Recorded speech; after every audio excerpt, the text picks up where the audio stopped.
कल हम लोग पढ़े थे व्हाट इज़ सी लैंग्वेज। अब उसके आगे हम लोग पढ़ेंगे कि character set, what is the character set in C language. जो कैरेक्टर होता है वो डिनोट करता है अल्फ़ाबेट, डिजिट और special symbol use to represent information. C language में हमारे कोई जो वैलिड नंबर्स हैं, वैलिड अल्फ़ाबेट्स और स्पेशल सिंबल जो अलाउ हैं सी में, वो हैं अल्फ़ाबेट A to Z यानी कि पूरा कैपिटल, स्मॉल, डिजिट, ये सारी, और स्पेशल जो कि आप लोग देख रहे हैं स्पेशल सिंबल। अब जैसे कि हम लोगों को पता है कि इंग्लिश, अगर इंग्लिश लैंग्वेज के लें तो जैसे वर्ड्स, अल्फ़ाबेट्स से हम लोगों के वर्ड्स बनते हैं। अब ये वर्ड्स मिलके फिर सेंटेंसेस बनाते हैं। इसी तरह हम लोगों को सी लैंग्वेज में जो ये अल्फ़ाबेट, डिजिट और जो स्पेशल सिंबल हैं, ये सब मिलके जब properly combined form constant, variable और कीवर्ड, ये तीनों फॉर्म करते हैं। कांस्टेंट क्या है? Constant is an entity that does not change, मतलब ऐसा एंटिटी होगी जो कांस्टेंट होगा, वो कि चेंज नहीं कर सकते। और variable, a variable is an entity that में चेंज। और keyword, what is keyword? Keyword is a word that carries special meaning. Keyword के बारे में पढ़ेंगे, इसका मतलब जो इसकी स्पेशल मीनिंग है जो कि सी लैंग्वेज में पहले से पता होता है। अब कांस्टेंट और वेरिएबल के बारे में जानते हैं। जैसे कांस्टेंट के वो है, जैसे हम लोग वेरिएबल पहले समझते हैं। कोई वेरिएबल है जिसको हम लोग वेरिएबल नेम में कुछ भी दे सकते हैं, जैसे एक्स दे दिए वेरिएबल नेम, और एक्स बराबर 10 दे दिए, तो कोई मेमोरी लोकेशन, कंप्यूटर में मेमोरी लोकेशन होगा, वहाँ पे एक्स, मेमोरी लोकेशन का नाम यहाँ पे एक्स आ जाएगा। अब एक्स में ये वैल्यू असाइन हो जाएगी 10, जो वैल्यू देंगे वो असाइन हो जाएगी। अब लेटर सपोज कि हम लोग एक्स की वैल्यू 5 दे दिए, इसी वेरिएबल, सेम वेरिएबल, अब इसकी वैल्यू 5 दे दिए, तो अब मेमोरी लोकेशन में क्या होगा कि 10 हट के 10 के ऊपर 5 ओवर राइट कर जाएगा, ये हो जाएगा वेरिएबल। मतलब इसकी वैल्यू हम लोग चेंज कर सकते हैं, जो दे देंगे वो वैल्यू आ जाएगी। इसको बोलते हैं लेटेस्ट वैल्यू। वेरिएबल में क्या होगी? लेटेस्ट वैल्यू स्टोर होगी, मेमोरी लोकेशन में लेटेस्ट वैल्यू स्टोर होगी। अब इसी तरह अगर कांस्टेंट की बात करेंगे हम लोग, जैसे कांस्टेंट हम लोग एक्स बराबर 10 दे दिए, तो मेमोरी लोकेशन बना, एक्स आया यहाँ पे और यहाँ पे 10 लिख गया। जैसे ही हम लोग x बराबर 5 देंगे, जो कि पहले हम लोग कांस्टेंट डिफाइन कर चुके होंगे, x बराबर जैसे हम लोग 5 देंगे तो यहाँ पे एरर बताने लगेगा। क्यों? क्योंकि कांस्टेंट हम लोग पहले से बता चुके हैं कि ये x हमारा कांस्टेंट है, अगर ये कांस्टेंट है तो इसकी वैल्यू चेंज नहीं होगी। तो ये है difference between variable and constant.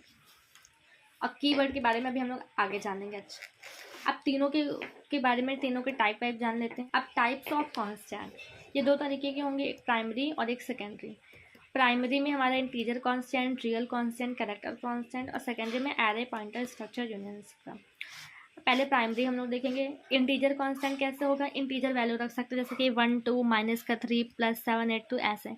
और रियल कांस्टेंट पे हम लोग डेसिमल की वैल्यू भी रख सकते हैं, तो माइनस का 42.1 423.1, माइनस का 3.2 4.5, मतलब माइनस में रख सकते हैं, रियल में पॉइंट में जाएगा, डेसिमल में। और कैरेक्टर कांस्टेंट को ये ध्यान रखना कि कैरेक्टर कांस्टेंट को it should be a single alphabet, कोई सिंगल अल्फ़ाबेट हो या कोई सिंगल डिजिट हो या सिंगल स्पेशल सिंबल हो, enclose with in single inverted comma. It means कोई सिंगल हो और जो कि सिंगल इन्वर्टेड कॉमा में इनक्लोज होना चाहिए। या तो ए दो तो फिर ऐसे लिखो, या तो ऐसे या फिर ऐसे, मतलब सिंगल होना चाहिए और इसमें इन्वर्टेड कॉमा होना चाहिए। अब हम लोग पढ़ते हैं वेरिएबल के बारे में। Variable is named memory location.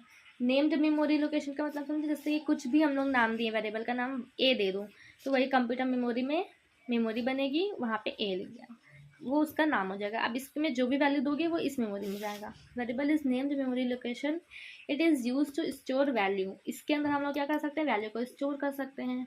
A variable can store a value depending on it's data type.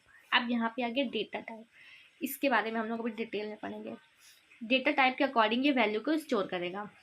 अब वेरिएबल को लिखते कैसे ये जानते हैं। The first character in the variable name must be alphabet.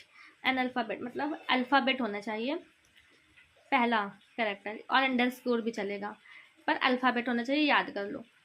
कोई गिनती पहले वेरिएबल में नहीं दे सकते। नो कॉमास और blanks are allowed within a variable name.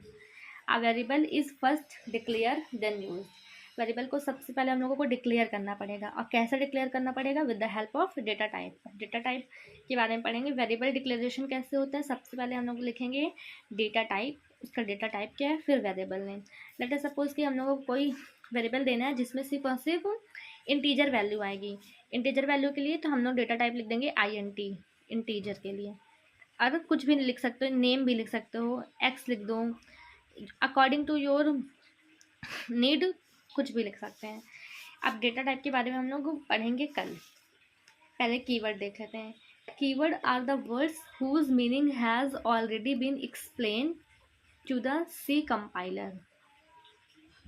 Keyword वो वर्ड होते हैं जिसकी मीनिंग कंपाइलर को पहले से ही पता होता है। The keywords are also called reserve word, मतलब रिजर्व वर्ड है, ये पहले से रिजर्व हैं। There are only 32 keywords available in C. अब सी, और जो ये फोटो दिख रही है इसमें ये सारे कीवर्ड्स अवेलेबल हैं।